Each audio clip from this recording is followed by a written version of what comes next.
আমি বিদেশে সাধারণত বড় বড় সেতু নির্মাণ তত্ত্বাবধান প্রকল্পে কাজ করে চলেছি।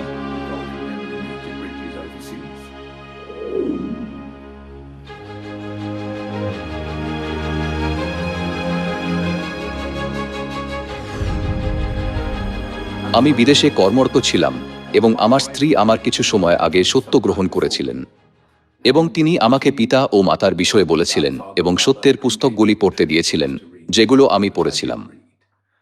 এবং আমি লক্ষ্য করলাম যে এই পুস্তকগুলির লেখক ছিলেন আনসাং হুং নামের একজন ব্যক্তি। কিন্তু আমি যেভাবে বড় হয়েছি তার থেকে এগুলোকে তেমন বিস্ময়করভাবে আলাদা বলে মনে হয়নি।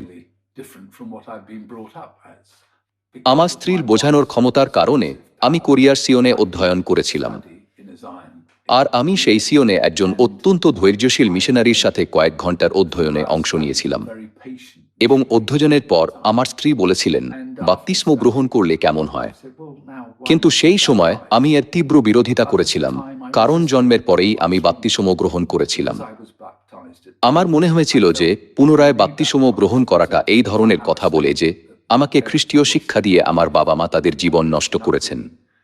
কিন্তু দিন কয়েক পর আমি সিওনে ফিরে এসে বাপ্তিস্ম গ্রহণ করেছিলাম, আর তার সাথে ছিল এক ঝলক আনন্দ, এক সুখকর স্বস্তি। যা হয়েছিল সেটা একটা চোখ খুলে দেওয়া উপলব্ধির কারণে যে পিতার পুস্তকগুলিতে যা লেখা আছে সেগুলি এখন আমার কাছে বোধগম্য হয়েছিল।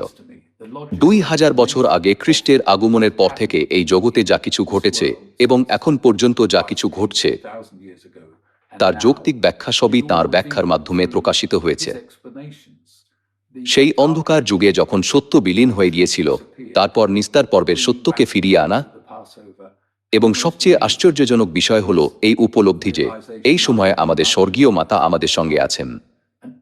আর আমার অভিজ্ঞতায় এই সব কিছুর সূত্রপাত হয়েছিল একটি বাপ্তিস্মের মাধ্যমে, এবং আমার ক্ষেত্রে আমি অনুমান করি যে সেই বাপ্তিস্মের মধ্যে নিহিত জরুরি নিস্তার পর্বের মাধ্যমেই হঠাৎ করে আমি জ্যোতির দেখা পেয়েছিলাম। আর সেটাই ছিল সবচেয়ে অসাধারণ অভিজ্ঞতা। তুলনামূলকভাবে এত অল্প সময়ের অধ্যয়ন এবং বাপ্তিস্ম গ্রহণ অনুষ্ঠানের মাধ্যমে যে সত্য প্রকাশিত হয়েছিল,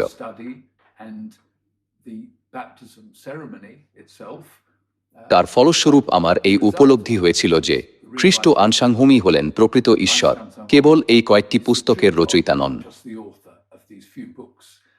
আর সেটা ছিল এক অসাধারণ উপলব্ধি, ভবিষ্যৎবাণীর পরিপূর্ণতা, যা বুঝতে পেরে আমি এখন গর্বিত। সত্যকে নিয়ে আসার জন্য এবং সেটির প্রতি আমার হৃদয়, চোখ ও কান উন্মুক্ত করে দেওয়ার জন্য আমি পিতা খ্রিস্ট আনসাং হুংয়ের কাছে চিরকৃতজ্ঞ ও ধন্যবাদ জানাই। পিতা ও মাতাকে ধন্যবাদ।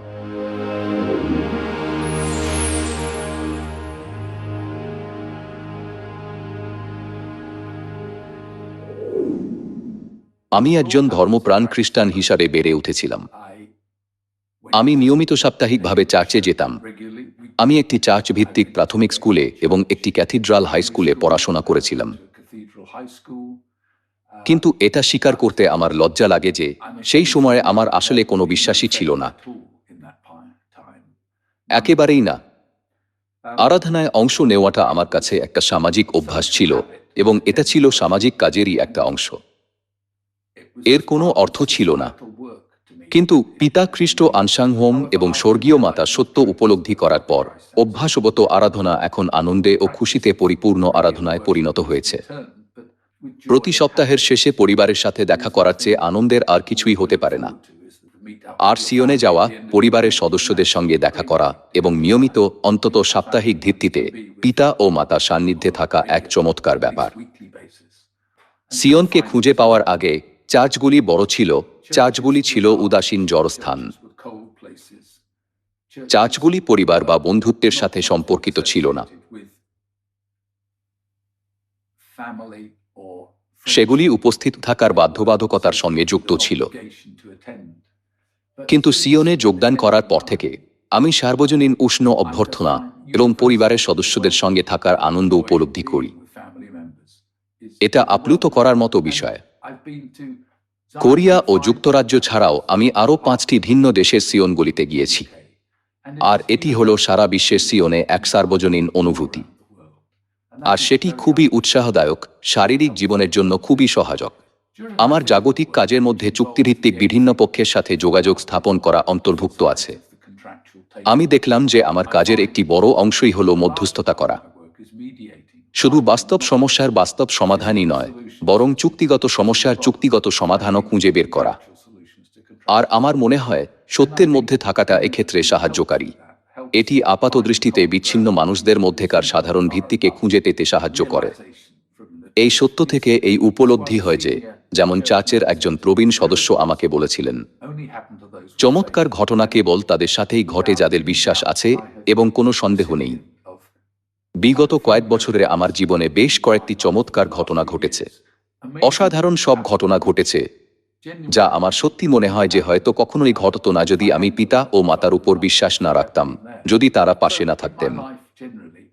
তাই আমার জীবনে আমি সাধারণত পিতা ও মাতার কাছ থেকে প্রচুর উৎসাহ ও আত্মিক সাহায্য পেয়ে থাকি, যা আমাকে এক উজ্জ্বল ও প্রফুল্ল হৃদয়ের ভবিষ্যতের দিকে তাকিয়ে থাকতে সাহায্য করে।